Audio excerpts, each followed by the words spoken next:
घेऊया। जयंत पाटील यांनी उदय सामंतांची भेट घेतली आहे। या दोनही नेत्यांमध्ये जवळपास 1.5 तास चर्चा झाल्याची माहिती मिळते आहे। उपमुख्यमंत्री एकनाथ शिंदेंच्या सूचनेवरूनच ही भेट झाल्याचं कळतंय। भाजपने सांगलीत काँग्रेसला मोठा धक्का दिलाय। काँग्रेसच्या नेत्या जयश्री पाटील यांनी भाजपत प्रवेश केलाय। मुख्यमंत्री देवेंद्र फडणवीस आणि प्रदेशाध्यक्ष चंद्रशेखर बावनकुळे यांच्या उपस्थितीत हा पक्षप्रवेश सोहळा पार पडला। मनसेसोबत युती करायची की नाही अशी विचारणा उद्धव ठाकरेंनी आपल्या माजी नगरसेवकांना केली। युती केली तर फायदाच होईल अशी कबुली नगरसेवकांनी दिली आहे। मुंबईमध्ये युती संदर्भात अनुकूल वातावरण असल्याचं माजी नगरसेवकांचं म्हणणं आहे। स्थानिक स्वराज्य संस्था आणि पालिका निवडणुकीच्या पार्श्वभूमीवर शिवसेनेच्या सर्व मंत्र्यांवरती विशेष जबाबदारी दिली जाते। उपमुख्यमंत्री एकनाथ शिंदेंनी शिवसेना मंत्र्यांच्या बैठकीत कामाचा आणि पक्षवाढीचा आढावा घेतला। दरम्यान प्रत्येक मंत्र्यावरती विभागवार 5 जिल्ह्यांची जबाबदारी सोपवल्याची माहिती मिळते।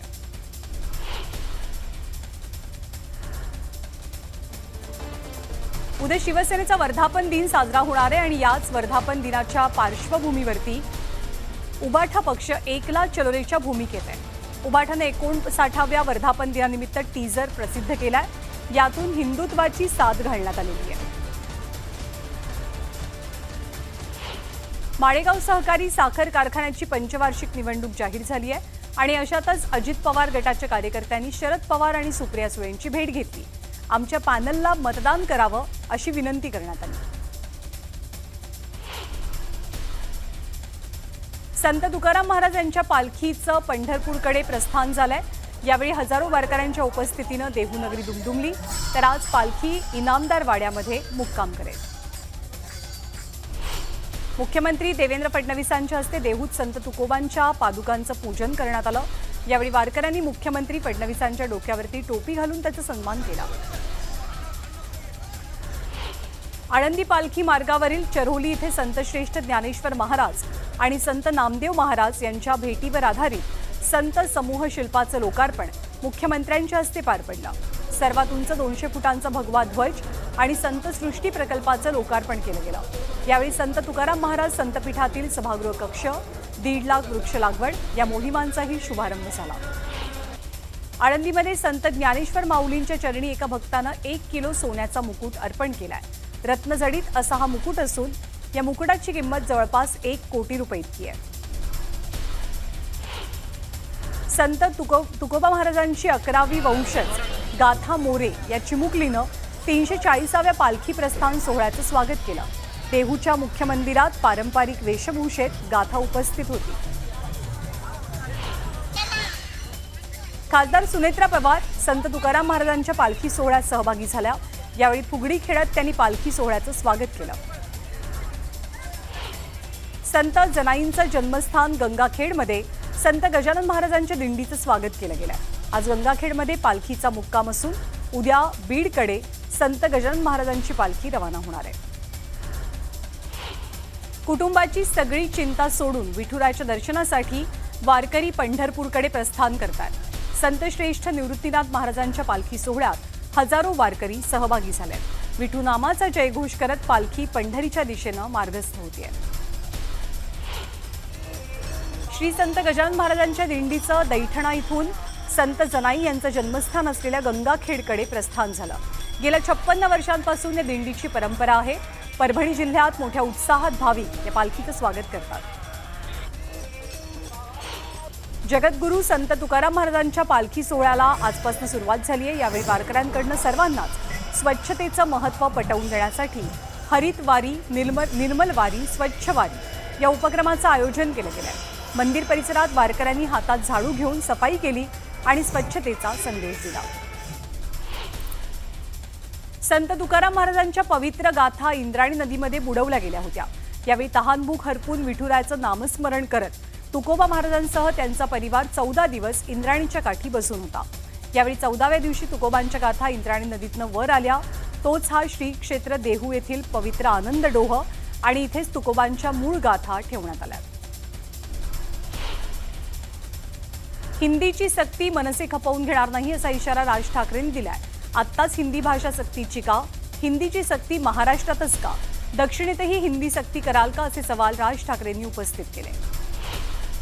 तर आम्ही हिंदू आहोत, हिंदी नाही.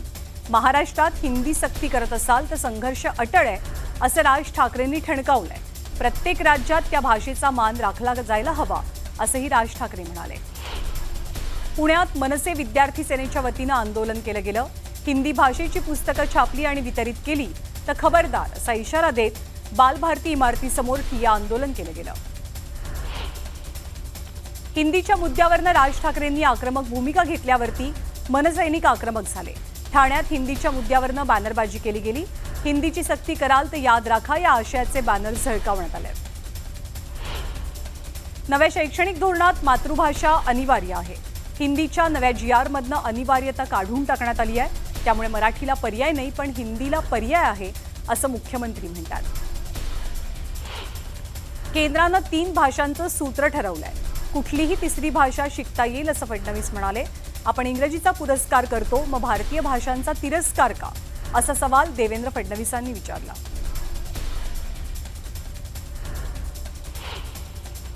केंद्रीय मंत्री नितीन गडकरी यांनी फास्टॅग संदर्भात मोठी घोषणा केली. या घोषणेचा मोठा फायदा खासगी वाहन चालकांना होणार आहे.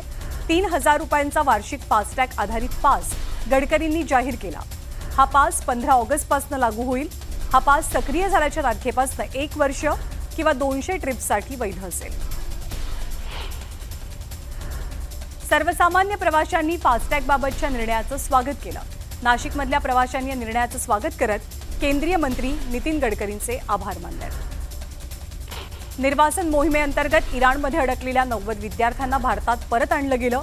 त्यामुळे चिंताग्रस्त कुटुंबियांना आणि विद्यार्थ्यांनाही दिलासा मिळाला.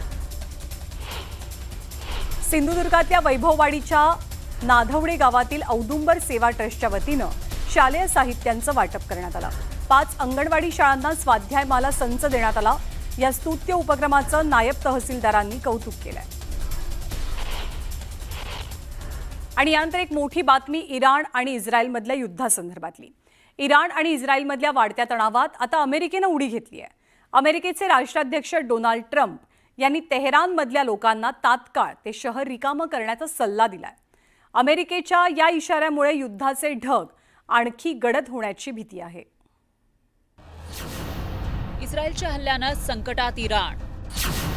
ट्रम्प यांच्या निशाण्यावर आता तेहरान. सर्वांना तेहरान रिकामं करण्याचा सल्ला. ट्रम्प यांच्या इशाऱ्यानं इराणचा धोका वाढला.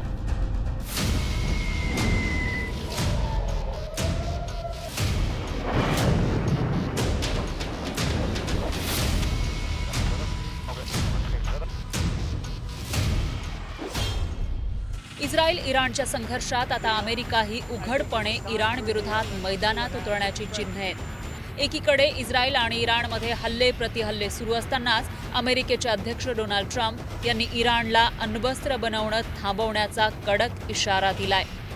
ट्रम्प यांनी सोशल मीडिया प्लॅटफॉर्मवर एक पोस्ट करून तेहरानच्या लोकांना शहर ताबडतोब रिकामं करण्याचा सल्ला दिला.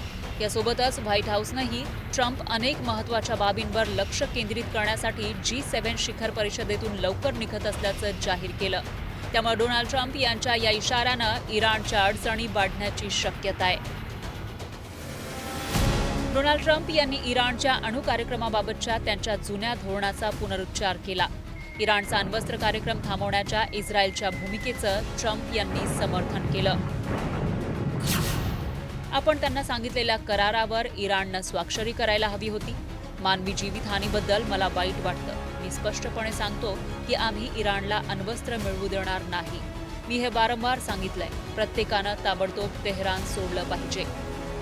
ट्रम्प यांच्या या भूमिकेमुळे इस्रायल इराण संघर्षाचं रूपांतर आता युद्धात होण्याची चिन्हे आहेत. ट्रम्प यांनी सर्वांनाच तेहरान सोडण्याचा सल्ला दिल्यानं इराणमध्ये अडकलेले भारतीयही चिंतेत सापडलेत. सद्यस्थितीत इराणमध्ये जवळपास 10,000 भारतीय अडकल्याची माहिती आहे. यातील 110 भारतीय विद्यार्थ्यांना सुरक्षितरित्या अर्मेनियामध्ये पोहोचवण्यात आलं. पण अजूनही हजारो भारतीय इराणमध्ये अडकले. सरकार त्यांच्या सुटकेसाठी प्रयत्न करतंय. अमेरिकेनं उघडपणे इस्रायलची बाजू घेत इराणच्या अणु कार्यक्रमाला लक्ष्य केलं. आता अमेरिकाच विरोधात उभी ठाकल्यानं इराणच्या अडचणी वाढण्याची शक्यता आहे. त्यामुळे इराणची पुढची रणनीती काय असेल, अमेरिका इराणवर काय कारवाई करतं आणि इराणमध्ये अडकलेल्या हजारो भारतीयांची सुटका कशी केली जाते याकडे अवघ्या जगाचं लक्ष लागलंय. शरद जाधव, न्यूज 18 लोकमत. त्या युद्धाच्या पार्श्वभूमीवर अमेरिकेचे राष्ट्राध्यक्ष डोनाल्ड ट्रम्प यांनी तेहरान रिकामं करण्यास सांगितलंय. ट्रम्प यांच्या इशाऱ्यामुळे तेहरानमधनं नागरिकांनी पलायन करायला सुरू केलंय, कारण आगामी काळात तेहरानवरती मोठ्या हल्ल्याची शक्यता नाकारता येत नाही.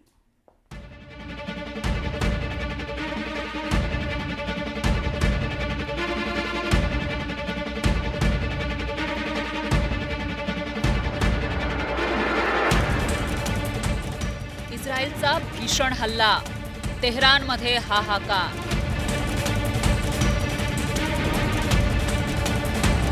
इस्रायलच्या हल्ल्यामुळं इराण हादरलं. नागरिकांचं तेहरानमधून पलायन. पलायनामुळं तेहरानच्या रस्त्यांवर ट्रॅफिक जाम. इस्रायलच्या भीषण हल्ल्यामुळं इराणी नागरिकांनी जीव वाचवण्यासाठी आता राजधानी तेहरानमधून पलायन सुरू केलंय. इस्रायलच्या हल्ल्यामुळं तेहरान दणाणून गेलं.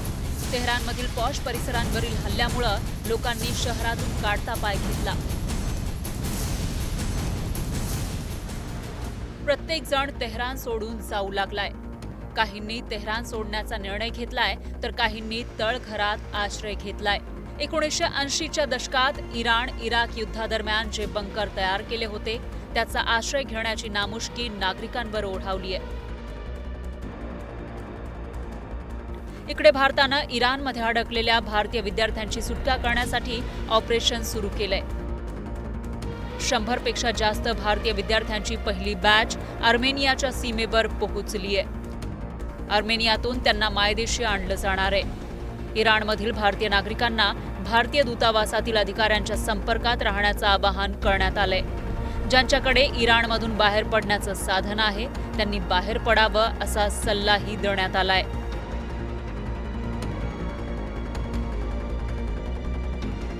तेहरानमध्ये भारतीय दूतावासानं 3 इमर्जन्सी नंबर जारी केलेत. इराणमधील भारतीयांच्या मदतीसाठी हे नंबर दिलेत. इराणमध्ये आजच्या घडीला जवळपास 10,765 भारतीय आहेत. त्यामध्ये 1,500 विद्यार्थी आहेत. उर्वरित व्यावसायिक आणि शिक्षण क्षेत्राशी संबंधित आहेत. इराणच्या जादेहान आणि तेहरानमध्ये भारतीयांची संख्या जास्त आहे. दरम्यान तेहरान रिकामं करण्याविषयीचे सोशल मीडियावर अनेक व्हिडिओ व्हायरल झालेत. त्यामुळे तेहरान सोडणाऱ्यांची संख्या वाढली आहे. तुर्कीच्या सीमेवर वाहनांची गर्दी झाली आहे. तेहरानमधील नागरिकांसमोर केवळ इस्रायलच्या हल्ल्याचा धोका नाही तर खाण्यापिण्याचं संकटही घोंगावू लागलंय.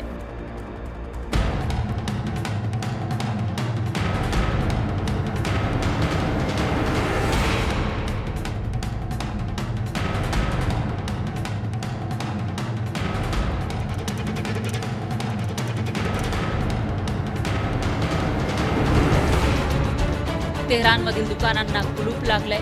बाजार सुनसान झालेत. कर्मचारी ऑफिसमध्ये येण्यास जावत नाही.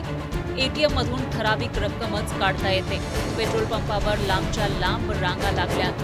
प्रत्येक वाहनाला केवळ 25 लिटर पेट्रोल दिलं जाते.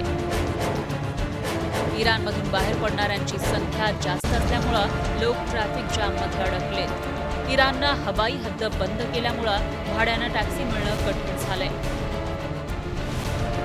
इकडे इस्रायलनं आपल्या नागरिकांना जॉर्डन आणि इजिप्त सोडण्याचं आवाहन केलंय.